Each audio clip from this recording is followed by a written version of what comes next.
পর্যন্ত। এবার আল্লাহ বলছেন ফালা তাজলিমু ফিহিন্না আনফুসাকুম, এই 4 মাসের মাঝে তোমরা দেখো নিজেদের নফসের উপর জুলুম করো না।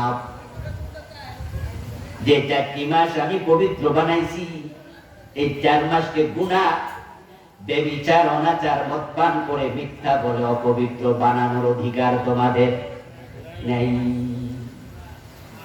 এই 4 মাসে তোমরা নফসের উপর জুলুম করা মানে গুনাহ করা, তোমরা গুনাহ করিও না। তাহলে বাকি 8 মাসে গুনাহ করা যাবে, ঠিক না?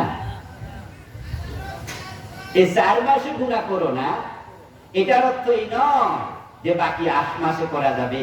এটার অর্থ হলো গুনাহ তো করা যাবেই না বাকি 8 মাসে, 4 মাসে বিশেষভাবে মনে রেখো এই 4 মাসে কোনো গুনাহ করো না। এখন যদি এই 4 মাসে মানুষ গুনাহ করে, এই যে মুহররম মাস চলছে, এই মুহররম মাসেও ওজনে কম দেয়, মালে ভেজাল দেয়, মিথ্যা কথা বলে, এমন লোক সমাজে আছে না? আজকে বাজারে দুধ বিক্রি করছে, ওই দুধের মাঝে পানি মিশাইয়া গেছে, এমন মুসলমান সন্তানও আছে। আল্লাহ বলে এই 4 মাসে তোমরা গুনাহ করো না। আর ইসলাম কত সুন্দর, ইসলাম কত সুন্দর। আমার প্রিয় ভাইরা, 4 মাস কিন্তু লম্বা সময়। 3 মাস লাগাতার, জিলকদ, জিলহজ, মুহররম, 3 মাসে হয় 90 দিন। কোন মানুষ যদি সিদ্ধান্ত নেয় এই 90 দিনে আমি বিড়ি খাবো না, নামাজি মানুষ বিড়ি টানে, এমন লোক কি আসেনি নাটোর এলাকা? আজকের মাহফিলেও 2-1 যে বিড়ি খাওয়ার মাঝে কোন কোন উপকার আছে কেউ বলতে পারবেন? 2-4টা। মদ খাওয়ার মাঝে উপকার আছে, কথা বুঝেন? কোরআনে আল্লাহ বলছে ফিহি মানাফিউ লিন-নাস। যখন মদ একবারে শুরুতে হারাম হবে না হালাল হবে এরকম একটা অবস্থায় ছিল, মদ হারাম হয়েছে 3 ভাবে, 3 বারে, 3 পর্যায়ে। প্রথমবারই আল্লাহ বলে নাই মদ খেও না, মদ হারাম। প্রথম পর্যায়ে আল্লাহ তাআলা বলেন ইয়াসআলুনাকা আনিল খামরি ওয়াল মাইসির কুল ফীহিমা ইসমুন কাবীর ওয়া মানাফিউ লিন-নাস ইসমুহুমা আকবারু মিন নাফঈহিমা। হে প্রিয় নবী, লোকজন আপনাকে প্রশ্ন করবে মদ এবং জুয়া সম্পর্কে, আপনি তখন বলুন এর মাঝে গুনাহ আছে, তবে কিছু উপকারও আছে। মদের মাঝে উপকার, এরপর বলছে তবে হ্যাঁ উপকারের চেয়ে গুনাহটাই বড়। এটা বলেনি খাইও না, এর মানে ইঙ্গিত দিলেন যে কাজে গুনাহ আছে মুসলমান সে কাজ করা মোটেও ঠিক নয়। আরব দেশের মানুষের সাথে 3টি ডব্লিউ রক্তের সাথে মিশেছে ওতপ্রোত ভাবে, ওয়াইন, ওমেন এন্ড ওয়ার, মদ, যুদ্ধ এবং নারী। কোথায় কোথায় হাতে তলোয়ার নিয়ে মানুষের কল্লা কেটে ফেলা তাদের জন্য কোনো ব্যাপার ছিল না। আপনি মুরগি জবাই করতে গেলেও রক্ত দেখে আপনি হতাশ হন, ছাগল জবাই করতে যাইয়া অর্ধেক কাইটা নিজে জবাই বন্ধ করে কাইতে পড়ে গেছে এমন লোক আছে। রক্ত দেখতে পারে না, ভয় পায়। আবার হাসতে হাসতে গুলি করে এমন জালেমও আছে না? নাই, এমন জালেমও আছে। পত্রপত্রিকায়, ফেসবুকে দেখেছেন যে গতকালকে রংপুরে একটা ছেলে এইভাবে দাঁড়াইছে, আবু সাঈদ, যে ছাত্র আন্দোলন চলতেছে, আপনারা তো কম বেশি খবর রাখছেন, কোঠা নিয়ে, কোঠা সংস্কার নিয়ে, সেখানে ওই ছেলেটার বুকে গুলি মাইরা দিছে। যে মারছে তার ছবি আসছে, উনার মুখের মাঝে কি আছে?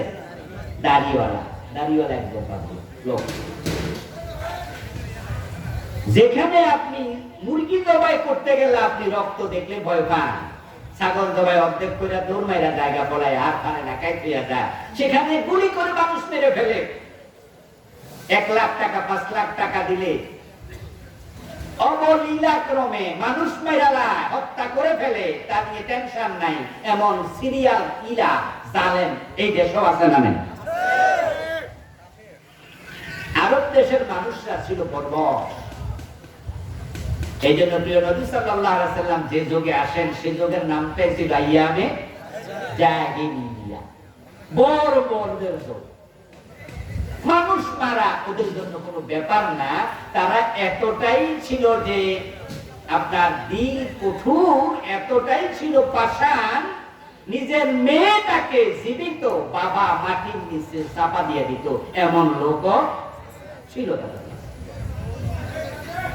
আমার বন্ধু, মদ, যুদ্ধ এবং নারী তাদের জীবনের সাথে এতটাই মিশে গিয়েছিল, আল্লাহ চাইলেন যে মদ থেকে মানুষকে দূরে রাখবেন, কিন্তু তিনি জানেন হঠাৎ করে যদি হারাম বানায়া দেয় তাহলে তারা হয়তো সীমা লঙ্ঘন করবে, সবাই আমার অর্ডার মেনে নাও চলতে পারে। তাই তিনি বললেন, লোকজন জিজ্ঞাসা করবে মদ এবং জুয়ার ব্যাপারে আপনি বলুন ফীহিমা ইসমুন কাবীর, এর মাঝে বড় গুনাহ আছে, ওয়া মানাফিউ লিন-নাস, কিন্তু মানুষের জন্য কিছু উপকারও আছে, তবে গুনাহটা বড়। এই আয়াত পড়ার পরে আমি ভাবলাম মদের মাঝে উপকার, এটা আবার কি জিনিস? আল্লাহ যদি বলে তাহলে আল্লাহর কথা কি কখনো ভুল হতে পারে? পরে দেখি তাফসীর পড়ে এখানে উপকার বলতে বোঝানো হয়েছে মদ হয় আঙ্গুর থেকে তৈরি, আঙ্গুরের রস, খেজুর থেকে তৈরি, খেজুরের রস, জব থেকে তৈরি, জবের রস। এবার বলুন তো, আঙ্গুর ফলের রসের মাঝে এনার্জি আছে না নাই? আছে। খেজুরের রসের মাঝে এনার্জি আছে না নাই? আছে। তো মদ খাইলে এনার্জি হবে যদি সেটা ফলের রস থেকে হয়, সকল মদ না। আরব দেশে তখন মদ বানাতো আঙ্গুর দিয়ে, জব দিয়ে, খেজুর দিয়ে, এগুলা খাইলে এনার্জি হয়। কিন্তু হারাম কেন? হারাম হলো এগুলো খেলে আকল থেকে যায়, মদ খাওয়ার পরে মাতাল হইয়া এমন কাজ করে যেটা গরু ছাগলেও করে না। এজন্য এটা হারাম। উপকার আছে এনার্জি। এরপর মদ খাওয়ার পরে মানুষ যদি মাতাল থাকে 30 মিনিট, 1 ঘন্টা, ওই সময়টুকু যদি কোনো লোক খুব টেনশনে 5 লাখ টাকা, 20 লাখ টাকা, 1 কোটি টাকা লস হয়েছে, ওই লসের কারণে খুব টেনশন, ঘুম হয় না, কিচ্ছু হয় না, হঠাৎ করে এমন বিপদে পড়ছে, বিপদ থেকে বাঁচবে কেমনে বোঝে না, শুধু টেনশন টেনশন টেনশন। কিন্তু মদ খাইয়া যে আধা ঘন্টা মাতাল থাকে, ওই আধা ঘন্টা কি ওই টেনশন থাকেনি?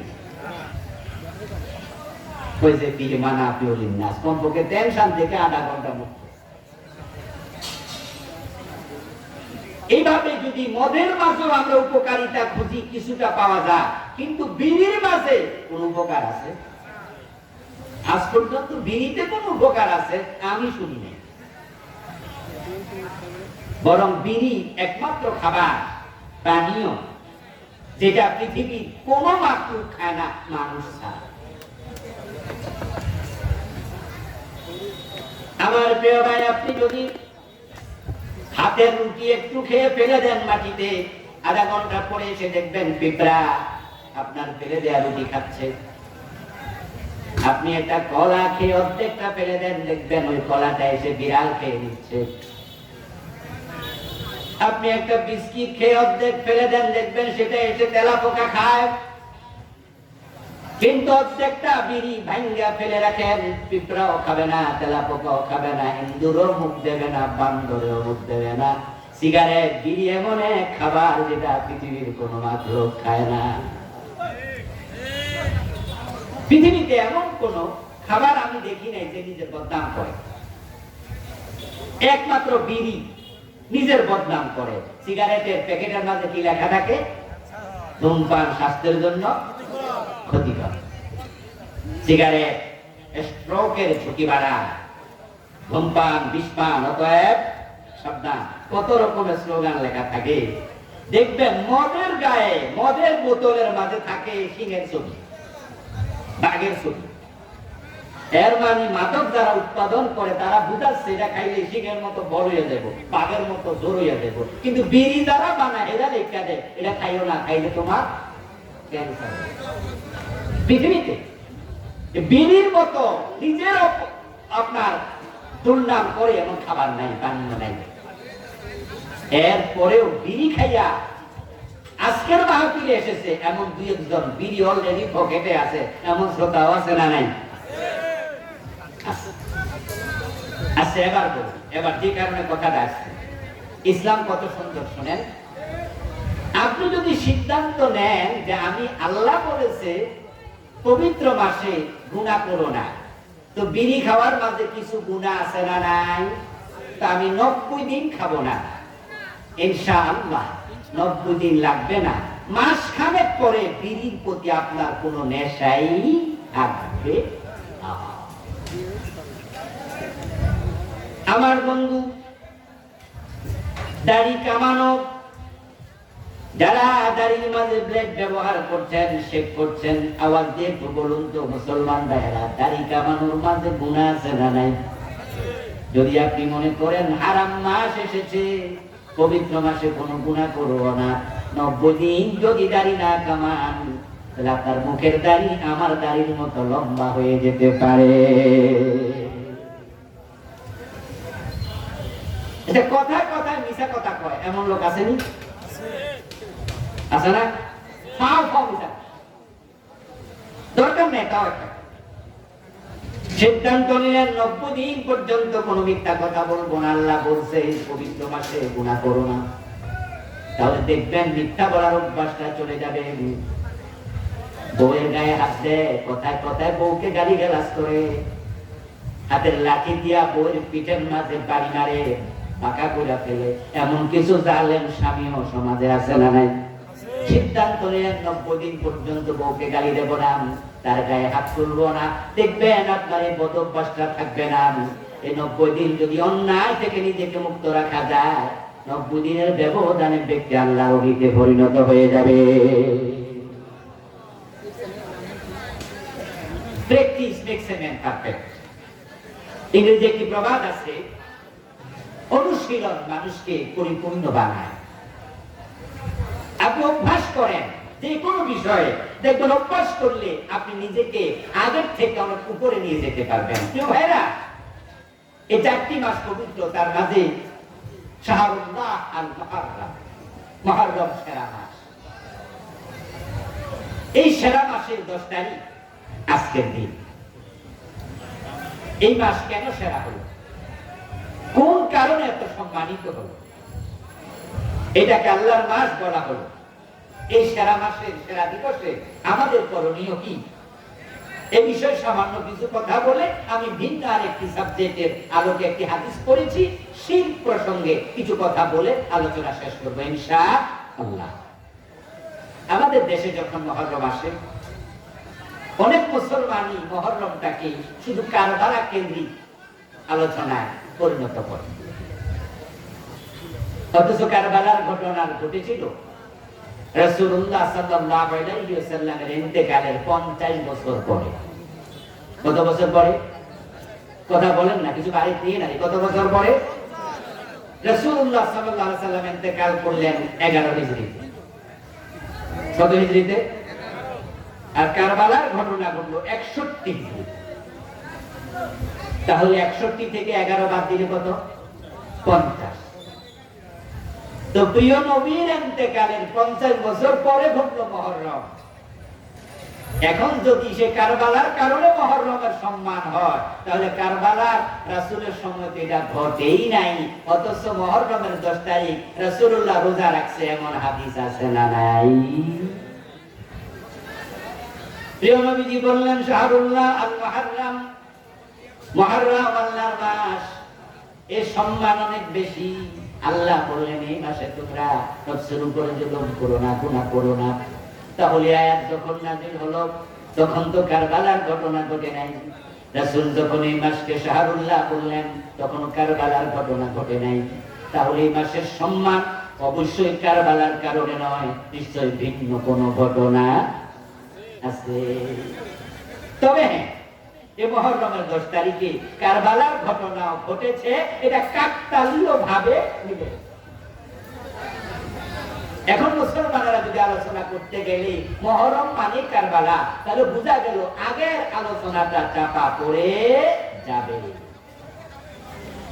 কারবালার কারণে মুহররম নয়, মুহররম ভিন্ন কারণে সম্মানিত, তবে কারবালা তার সাথে সম্পৃক্ত হয়েছে। মুহররম হযরত মূসা নবী বিজয়ের বার্তা আমাদের দেয়। قال النبي صلى الله عليه وسلم الاسلام يعلو ولا يعلى। ইসলাম এমন এক ধর্মের নাম যে ধর্ম পৃথিবীতে বিজয়ী হতে এসেছে, ইসলাম কখনো পরাজিত হতে আসেনি। তাই মুসলমানরা যদি ঐক্যবদ্ধ হয়, মুসলমানদের বিজয় কেউ ঠেকাতে পারে না। ইসলাম বিজয়ী হতে এসেছে। অতীতের ইতিহাস আপনি দেখুন, কোরআন মাজিদে আল্লাহ তাআলা অসংখ্য জায়গায় একটি মেসেজ বলেছেন, সেটা হলো ইন্নাহু লা ইউফলিহুল যালিমুন। একাধিক জায়গায় আল্লাহ বলেছেন নিশ্চয়ই যারা জালেম হয় তারা কখনো বিজয়ী হয় না। জালেমরা কখনো বিজয়ী হয় না, বিজয়ী হয় মুসলমানেরা, মাজলুমেরা। তাকিয়ে দেখেন নমরুদের দিকে। ইব্রাহিম আলাইহিস সালামকে নমরুদ আগুনও ফেলে দিয়েছিল, হত্যা করতে চেয়েছিল, ফিনিশ করতে চেয়েছিল। বলুন তো, ইব্রাহিম বিজয়ী হয়েছে না নমরুদ বিজয়ী হয়েছে? আমরা দেখি নমরুদকে ঠ্যাং ভাঙা মশা নাক দিয়ে মাথায় ঢুকাইয়া আল্লাহ এমন বিপদে ফেলেছে, এক পর্যায়ে তারা আপনজনেরা পায়ের স্যান্ডেল দিয়ে পিটাইয়া দুনিয়া থেকে বিদায় করে দিয়েছে। ফেরাউনের দিকে তাকান। ঐতিহাসিকদের কেউ কেউ বলেন ফেরাউন ক্ষমতায় ছিল 400 বছর, লম্বা হায়াত পেয়েছিল।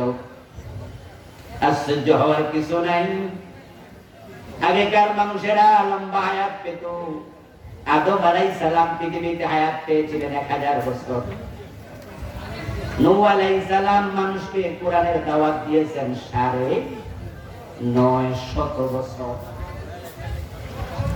আদম হায়াত পেয়েছে 1000 বছর, নূহ আলাইহিস সালাম দাওয়াত